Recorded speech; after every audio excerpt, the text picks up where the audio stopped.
lots of things happening, overseas.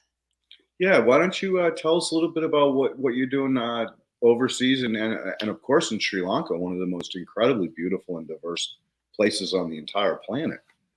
Yep. So we're working with growers down there to teach them how to use the proper biology, how to make compost using the principles that we were talking about, learning how to look at the soil and determine whether they've got all of the organisms present in the soil that the plant is going to need to stay healthy.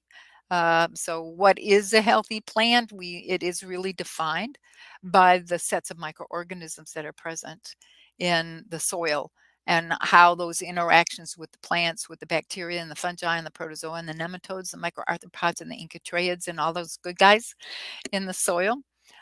So we teach people how to identify those down to functional level. We've found that you don't really need to know whether you have Pseudomonas passomobilis, or you have Pseudomonas aeruginoso, or any one of the other. Well, gosh, there's how many different species of bacteria on this planet? It's mind-boggling. And so, which are the ones that are supposed to be in your soil? We don't have to know every single one. We just have to make certain that they're all beneficial.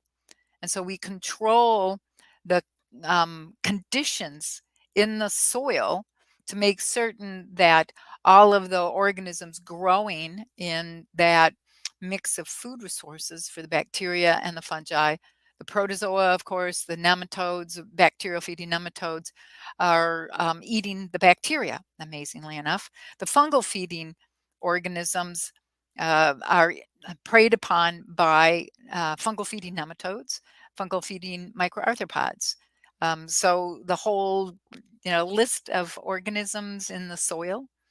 So we've been working on that. Of course, we've got the school now, and in the school, we're teaching students. We've had, I think it's something like 200 students have gone through to the consultant stage so that they can help you. Where do you go to find these organisms? These organisms, people, where do you go to find these people? You go to our website, soilfoodweb.com, and you want to look for the list of people who have passed all of the classes. They've done very well. They've had to do a whole sequence of um, building up the soil biology, getting it to the right balances for the plant so it grows to its maximum capacity. So there we go. There's, you can see part of the world there, but you can see there was a couple of people in India. If you get down into Sri Lanka, there's a couple people in there.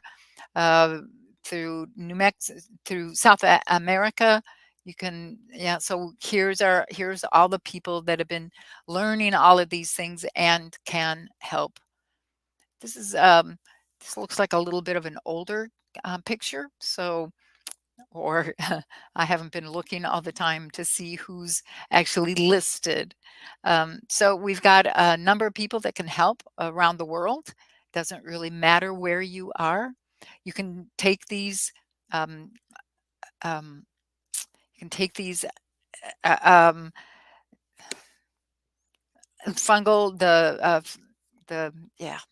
The network. Yes, you can use the network to find people close to you. As a matter of fact, I thank you for that. I mean, I do all my own qualitative, but sometimes I need quantitatives, and so I started working with one of your graduates from I think a couple years ago now, Andy Marsh, and she's just been an absolute pleasure to work with. Her Yes. reports are just so thoughtful. She gives you ideas, explains what these ratios actually mean.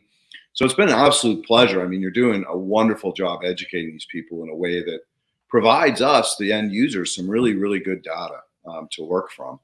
Yep, and that's what we're trying to do is achieve those goals so everybody can have a mentor, have somebody helping them whenever they need help. So Yeah, thank and you, Leighton, for yeah, and you know what's great, Elaine, is the successions. Like when you start working with the soil food web consultant, you can track your year to year growth, which is something that we really didn't have a lot of tools to do unless you went through that whole course, which wasn't really even available that long ago. I mean, it's only been what 3 or 4 years since you really got that thing off the ground. Yeah, I've really developed a really good group of people that work together well and really caught on to the whole reason why we were looking at all of these organisms in the soil because it tells you what your plant health is. It tells you if your plants are going to be able to produce a much higher productivity than they could do with the inorganic pesticides, inorganic fertilizers, and all of those things. And we routinely have an increase of at least 20 to 50% increase in productivity.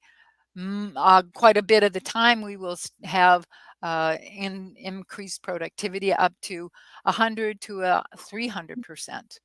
And then, of course, there are those real outstanding people working with the organisms in their soils and getting increase in productivity of up to 1,000%. I know when you use these numbers, people don't believe you, Yeah, but they just I'm a witness. I've seen it time and time and time again, based on the foundation that you gave me. You remember that old stainless steel kettle I called Raquel? no, I don't. I'm Oh, remember sorry. I had the Sandy the stripper up at the in April's greenhouse. Remember, and then I moved on to Raquel. You know, obviously another stripper. Well, I recently located that to a farm in the Midwest, and the gentleman's treating 500 acres of corn and beans. And guess where his corn is right now, Elaine? It's supposed to be knee high by the 4th of July. Well, guess where his is? Waist high. And it's drought, Waist high. literally waist high. hmm And all around him are droughts. Yep. Like he's in the drought, but his plants are growing where all the nitrogen plants are curling up and dying. And so, you know, this is just like another thing that blows his mind because he's relatively new to it. He did 200 acres last year. And listen to this, Lane, you're going to love this. He only did one application of fish brew. He didn't even use Raquel because he didn't have it yet. So it wasn't a worm castings, biocomplete compost, and fish brew. So his cover crop wasn't tall enough that he could roll or crimp it. So he called me in a panic and he said, "Look, I got to till it." And I'm like, "Well, just keep your tillers, you know, only like 1 inch so you don't penetrate into the soil too deep, because you have all of these wonderful beneficials there. And I understand that if you don't do something, then it's going to outcompete your cash crop." So he tilled it 1 inch, and his neighbor sees him out there walking around looking at the clods, and he's like picking up clods, and he's like, "My soil usually runs between my fingers. Why is it clumpy?" Right? And then it gets worse or better. He's like looking at the clods, and it's loaded with worms. So his neighbor comes over, and he's like, "What are you doing? You're looking like a crazy man out here." And he goes, "Pick up one of those clods. It's full of worms." And this guy's a 74-year-old farmer, been hmm on that farm since he was a little boy, and he's never seen an earthworm. 1 year, Elaine. 1 year. 1 year, yeah, and that's usually what it takes, as long as you realize that it's the biology that you're trying to improve. And so you want to know what is good for your plant. What's the bacteria minimum amount of bacteria that you need to have? You want to have a minimum um, amount of beneficial fungi. You want the right sets um, of protozoa, nematodes. And you don't really want to see a whole lot of ciliates because that's a little message from Mother Nature coming to you that things are getting a little bit anaerobic in your soil. And maybe you want to start looking at what you need to do to get that rebuilt. the aggregate structure in that soil is not holding up. So how are you going to get it to hold up? And that means putting on another application of a compost extract. That can go through your irrigation system. You can apply it using drones.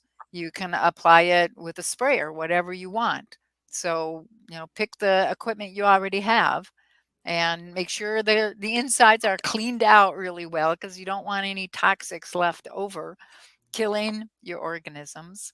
You want them to all be alive